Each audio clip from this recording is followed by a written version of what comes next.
Olá, sou Mariana Paz, psicóloga infantil, e hoje iremos conhecer a nutricionista materno-infantil Silvia Freasa. Silvia, fala pra gente um pouquinho o que uma nutricionista materno-infantil faz. Oi, Mari. Uma nutricionista materno-infantil atua desde o período da gestação, né? Então a gente sabe hoje que as papilas gustativas do feto, elas já se desenvolvem desde o início da gestação. Então a gente prioriza que a gestante já tenha uma alimentação saudável nesse período, porque assim a gente já facilita a formação de hábitos alimentares mais saudáveis no futuro. Além disso, né, a gente atua com a introdução alimentar a partir do 6º mês, né, quando a criança já está apta para receber comidinha. Então, a partir do 6º mês, ela vai receber uma alimentação complementar ao aleitamento materno, né, que o indicado é que seja até o 6º mês. Então, a partir disso, ela pode continuar com o aleitamento materno e a introdução da comida. Então, a gente prioriza muito esse período, porque a gente sabe que o que a criança recebe nesse período vai influenciar bastante nos hábitos alimentares dela no futuro.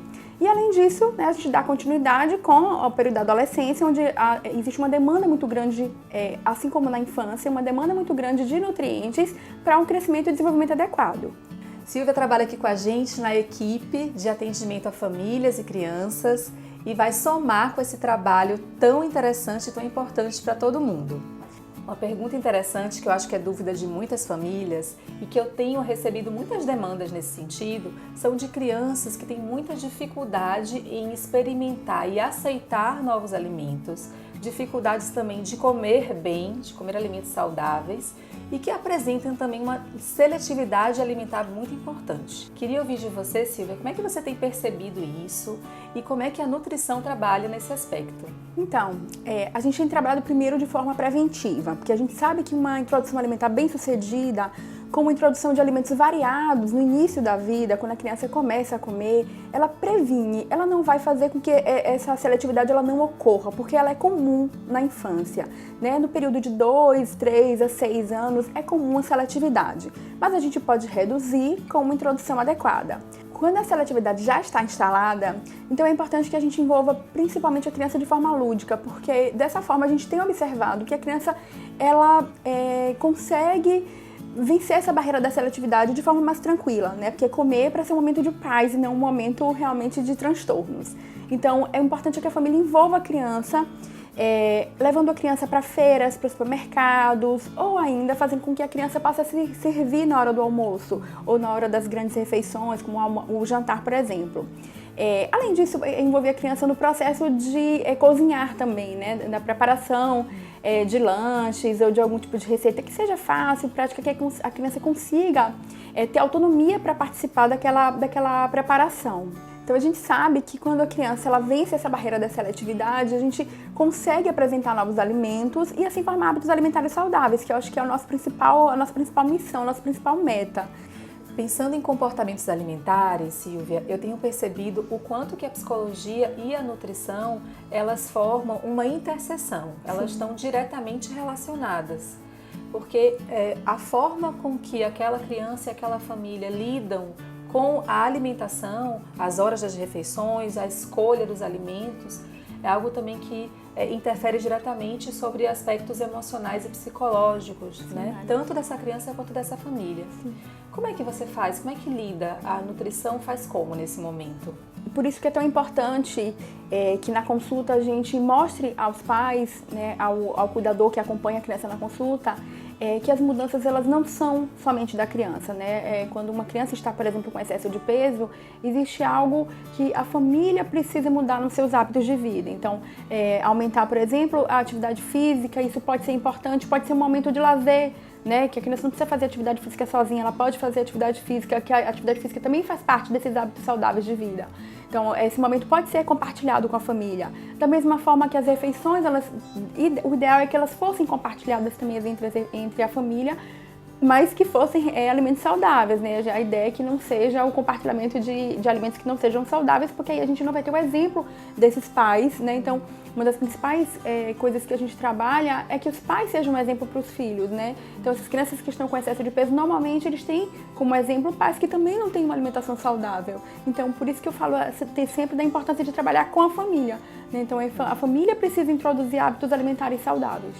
Silvia, eu tenho percebido também que um dos maiores desafios das famílias é quando as crianças ou adolescentes estão passando por algum aspecto, alguma condição psicológica ou emocional delicada e que isso interfere diretamente sobre o comportamento alimentar dela. Como é que você percebe isso? Como é que você lida no seu consultório com relação a isso? Normalmente, durante a consulta, a gente avalia quais são os aspectos que podem estar interferindo nessa alimentação inadequada ou nesse consumo excessivo, nessa compulsão alimentar desses jovens. E se necessário, se a gente observar então essas disfunções emocionais, a gente encaminha para o psicólogo. Então a gente tenta entender qual o comportamento dos pais, por exemplo, que podem estar afetando o comportamento dos filhos, ou se é algo relacionado na escola ou com amigos, né? Então, de que forma esses aspectos emocionais podem estar interferindo nesse consumo alimentar inadequado ou principalmente no consumo excessivo. E aí, normalmente a gente precisa encaminhar para o psicólogo para a gente poder trabalhar realmente em equipe, para o psicólogo poder identificar e trabalhar também esses pontos aí em relação aos fatores emocionais que estão afetando o comportamento alimentar. Quais são os sinais que as famílias precisam estar atentas para entender que elas precisam levar as suas crianças para uma consulta com a nutricionista infantil? Normalmente as próprias famílias elas conseguem identificar quando as crianças perdem muito peso ou quando as crianças não estão ganhando peso de forma adequada. E esses pais normalmente estão acompanhando em outros profissionais, como pediatras, e avaliam que essas crianças estão estagnadas em relação ao ganho de peso. Então esses seriam um dos fatores. Então crianças que adoecem facilmente, porque pode ser, por exemplo, causada por deficiências nutricionais, deficiências de nutrientes como vitaminas, minerais. Então é importante buscar um nutricionista para a gente conseguir adequar a dieta dentro do possível, né? Dentro da seletividade que a criança apresenta, e aí a gente vai fazendo modificações a curto, médio e longo prazo, para assim a criança conseguir criar novos hábitos, né? Mas enquanto ela tem uma seletividade, a gente precisa adequar a dieta dentro do que ela já faz, com algumas estratégias, para fazer com que a criança não tenha carências nutricionais e também consiga ganhar peso de forma adequada e assim consiga ter o seu crescimento e desenvolvimento adequado. Um outro sinal também é a questão do excesso de peso, né? A obesidade já muito estabelecida de forma precoce, desde a infância, desde o início da vida. Então é importante também avaliar, porque muitas vezes essas crianças até elas comem alimentos saudáveis, mas comem em quantidades inadequadas. Então a gente precisa reajustar esse cardápio para pensar numa oferta de nutrientes ou de calorias que seja suficiente para o crescimento da criança, mas que não ultrapasse as suas necessidades, né? Porque muitas vezes a gente vê um consumo excessivo que leva ao ganho de peso excessivo durante a infância. Estão todos convidados para marcar uma consulta com Silvia, alerta aos sinais que ela trouxe para que a gente possa ter uma família muito harmoniosa e respeitosa e bem alimentada e saudável na casa de vocês. Estão todos convidados. Beijo!